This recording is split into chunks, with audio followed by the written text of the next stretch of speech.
Okay, I have given you a kind of dense introductory chapter to read, but I'm going to give you a couple of podcasts now that give some broad introductions that I think will help give you some context. And this first one is just a very brief history of the early Middle Ages. It used to be called the Dark Ages, but historians don't use that term anymore.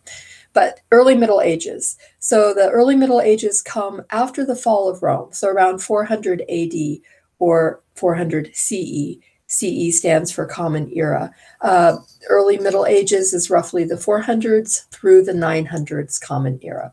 But all the way through the early Middle Ages, even though the fall of the Roman Empire had happened around 400 AD, European people still thought of themselves as living in the Roman Empire and being Romans. Even armies who invaded by force thought they were Romans. Even armies who were fighting the Romans thought they were Romans. Being Roman was so popular that even people who had never been inside the old Roman Empire thought they were Romans. To save money, the Roman emperors had hired Germanic people to work as Roman soldiers. And gradually, these Germanic soldiers and their camp followers moved into the Roman Empire throughout Europe and settled down to become, you guessed it, Romans themselves. So you have the Visigoths who settled in Spain, the Vandals in North Africa, the Ostrogoths in Italy, and the Franks in France.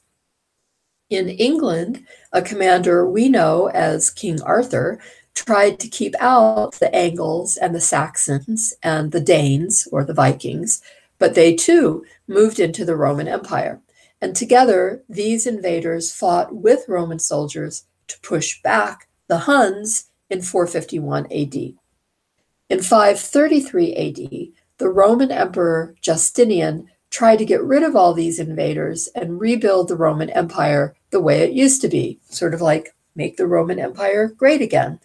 His armies recaptured North Africa from the Vandals and Italy from the Ostrogoths and some of Spain from the Visigoths, but then they stopped there.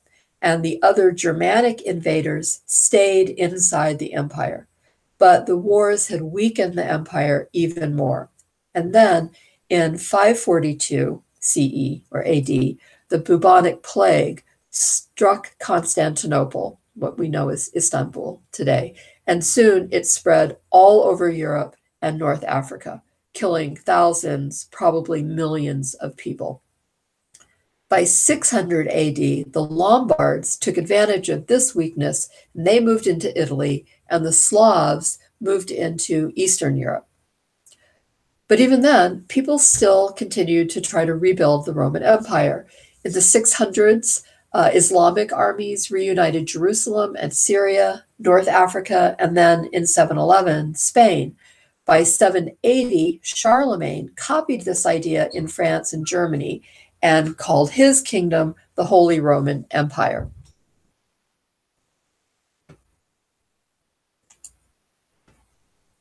If you look at this picture that's showing on the podcast, that's actually a painting that was done in the 17th century in 1630, but it's depicting Charlemagne there on the left, having a statue of the Saxon god Croto torn down while a church is built in its place. Okay, so back to our history.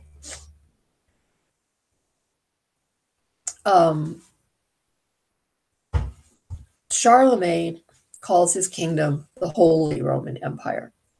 To the east in Russia, the Vikings and the Slavs got together and they built a kingdom too, and all of these thought that they were rebuilding the Roman Empire. And yet throughout the early medieval period in Constantinople, the Roman emperors still met with the Senate, went to the games, and believed that their kingdom was the real Roman Empire. So this period between 400 and 900 is a period where there's tremendous flux and change, culturally, politically, economically, in every way that you can imagine.